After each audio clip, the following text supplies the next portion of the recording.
Le diplomate Mankeur Ndiaye reprend service après ses fonctions d'envoyé spécial de l'ONU en Centrafrique.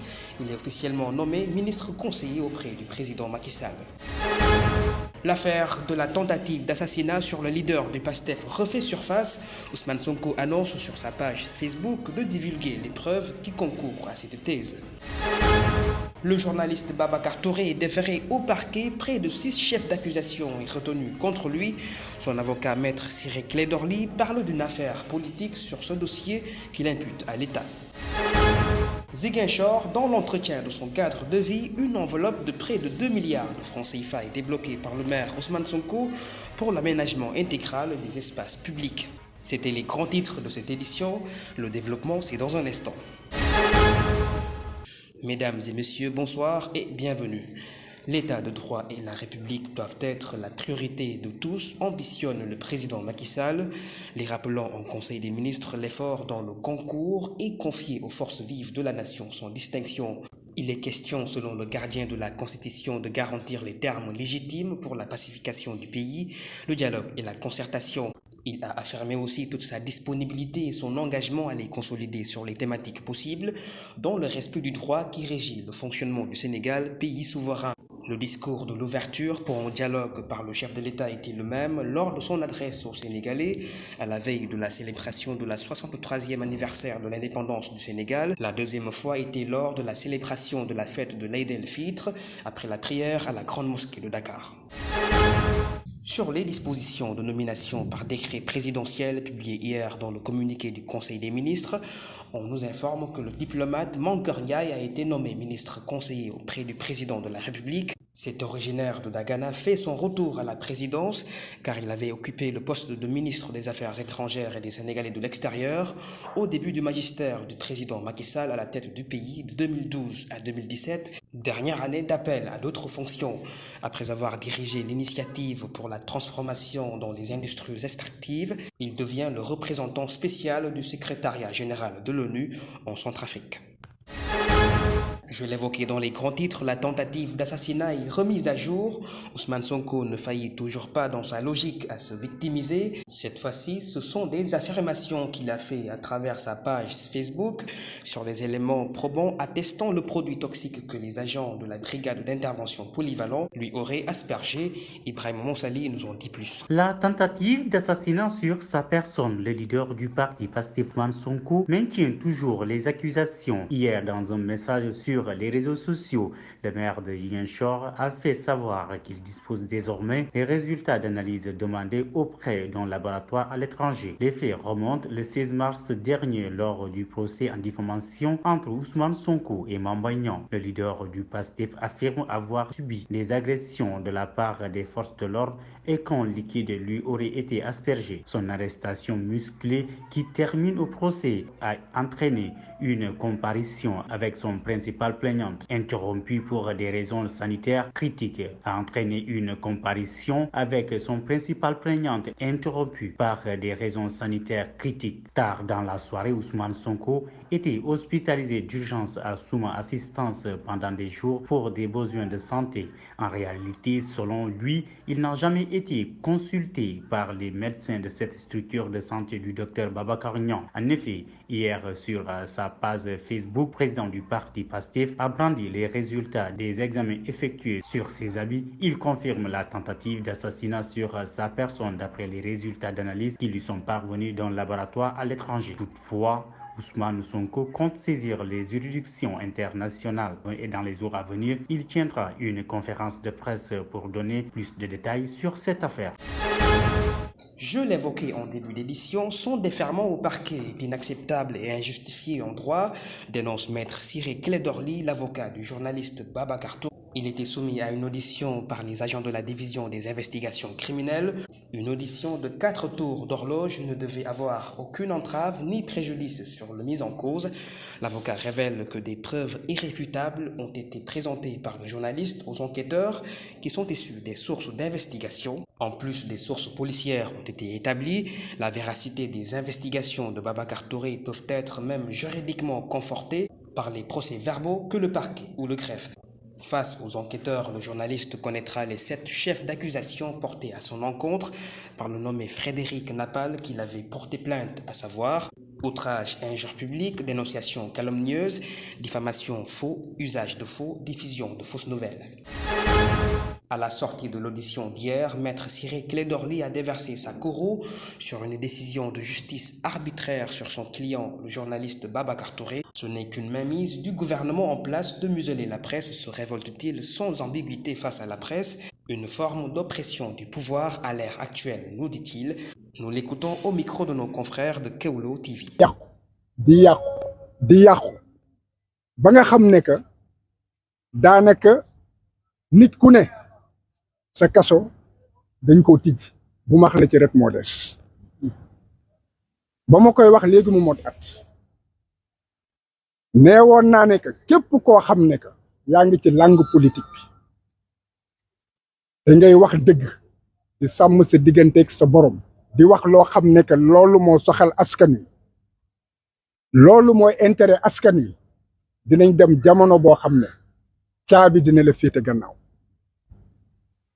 ndax bu fekkee ne que ay fen ak yëfu naafeq moom mooy loo xam ne dem na ba jiitu cib réew foofu lay mujje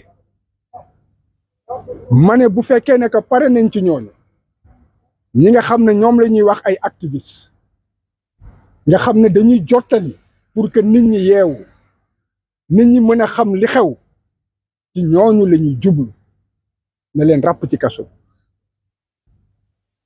te gis nañu ne que ñi nga xam ne ñëpp dañ leen di wax activiste benn par benn ñu ngi leen di yóbbu kaso ñëpp ñoo xam ne ñu ngi taxaw bañ jalgati yi fi ne ñu ngi ci kaso bi li fi nekk tey ci kaso bi te fekk mbirum politique moo tax lim bi léegi ñu yegg foo xam ne kenn du ko mënati jàpp booba it neewoon naa ne su fekkee pare nañ ci loolu ci journaliste yi lañ jëm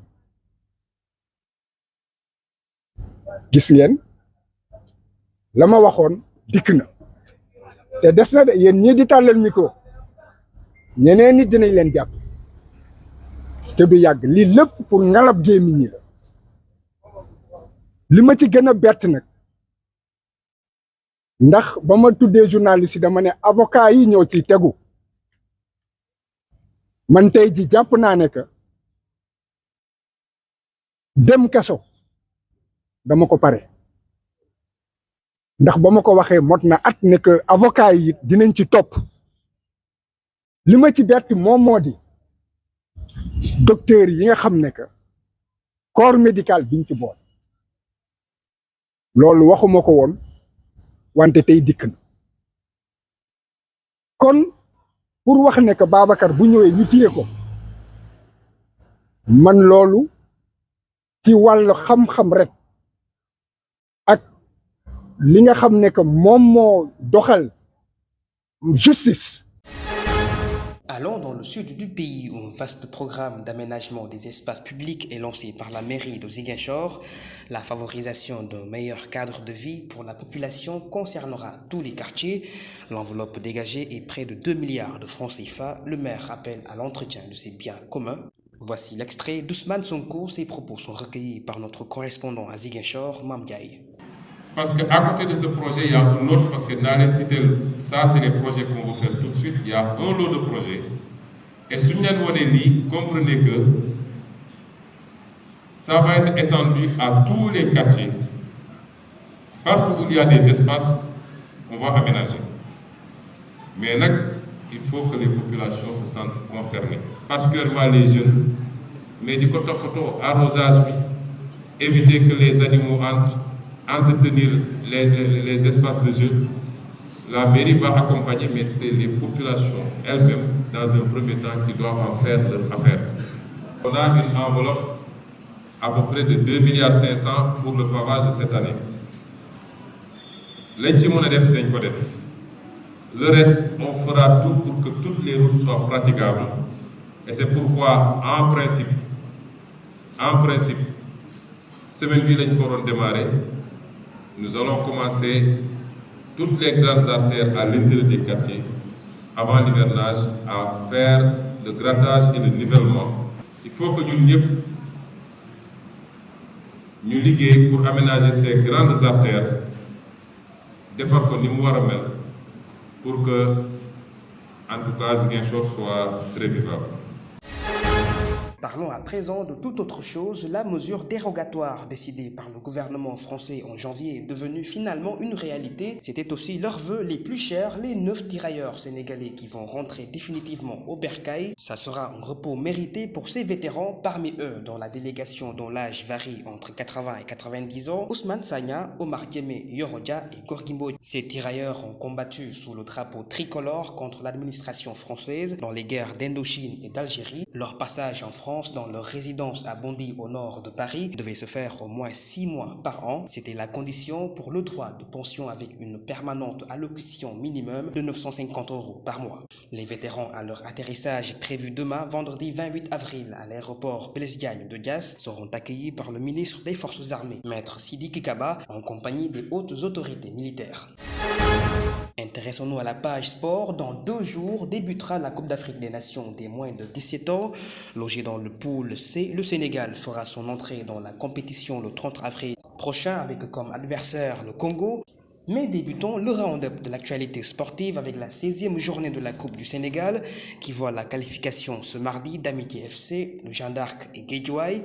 8 équipes se rivalisent ce jeudi. Ibrahim Monsali pour plus de précision. Les 16e de finale de la Coupe du Sénégal se poursuivent aujourd'hui. 4 matchs au programme. Après les qualifications, mardi, d'Amitié FC, Jeanne d'Arc et Guédiawaye, US Rail, Linguère de Saint-Louis, le Stade de Mbour, Thiès FC, US Gorée, Don Bosco de Tamba, Agel de Rufisque et RS Yoff sont entrés dans la danse ce soir. Hier, mercredi, également 4 matchs étaient au programme. Une promenade de santé pour l'équipe Fagnon de la Casamance, par ailleurs champion du Sénégal et détenteur de la Coupe du Sénégal. Le Casasport s'est qualifié facilement en écrasant UGB 5-1. Autre rencontre de la Ligue 1 a décroché sa qualification, le Djaraf. Les Verts et Blancs de la Médina ont éliminé l'Olympique de Ngor au tir au but 5-3. 0 but partout en temps réglementaire. Génération Foot a éliminé le Diamano de Fatick au tir au but 4-0. Également 0 but partout en temps réglementaire. L'autre rencontre, HLM de Dakar a éliminé Walidat de Thiès sur la petite marque 1-0. Dans le duel entre équipes amateurs, Lusitana, finaliste malheureux l'année dernière, a pris le dessus sur le Sirène de Grand Yoff 1-0. Parlons à présent de la Coupe d'Afrique des Nations U17 en Algérie, prévue du 29 avril au 19 mai 2023. L'instance fêtière du football africain CAF a publié la liste provisoire des joueurs de la Coupe d'Afrique des Nations U17 en Algérie 2023. Après les tests IRM, tous les joueurs sénégalais sélectionnés sont déclarés éligibles pour la compétition. Que la CAF précise que les listes mises en disposition par les associations membres participantes sont susceptibles d'être modifiées avant le coup d'envoi du tournoi, conformément au règlement sur les cas de blessure et d'éligibilité des joueurs après les tests IRM. Le Sénégal est logé dans la poule A en compagnie du pays hôte, Algérie, du Congo et de la Somalie. Les Lionceaux débuteront la compétition le 30 avril prochain face au Congo à 13h heure locale au stade Nelson Mandela. Une vague de chaleur accablante en approche sur le territoire national sénégalais. Une alerte météo que nous fait parvenir l'Agence nationale de l'aviation civile et de la météorologie. Un printemps qui fera excessivement chaud. Une situation relevée dans une réunion internationale à Genève du 25 au 26 avril. Où la NACIM même a présenté l'expérience du Sénégal sur le système d'alerte précoce sur les vagues de chaleur qui seront sans conséquence sur la santé fragile des populations, la santé de la mère, du nouveau-né et de l'enfant selon les indicateurs d'impact est plus ciblée comme celle susceptible de fragilité en ces périodes de chaleur en approche. La rencontre organisée par l'Organisation mondiale de la santé qui réunit des sommités du climat et de la santé au niveau mondial lance la perspective selon les cibles précitées pour identifier une approche efficace et efficiente pour intégrer l'adaptation et l'atténuation dans les interventions sur les questions climat-santé. Le Sénégal centre et du sud enregistre des températures avec des vents chauds et secs allant de 30 degrés à 40 degrés. La capitale sort moyennement de l'exception avec des températures entre 26 et 27 degrés. C'est la fin de ce journal. Merci de l'avoir suivi. Très bonne nuit à toutes et à tous.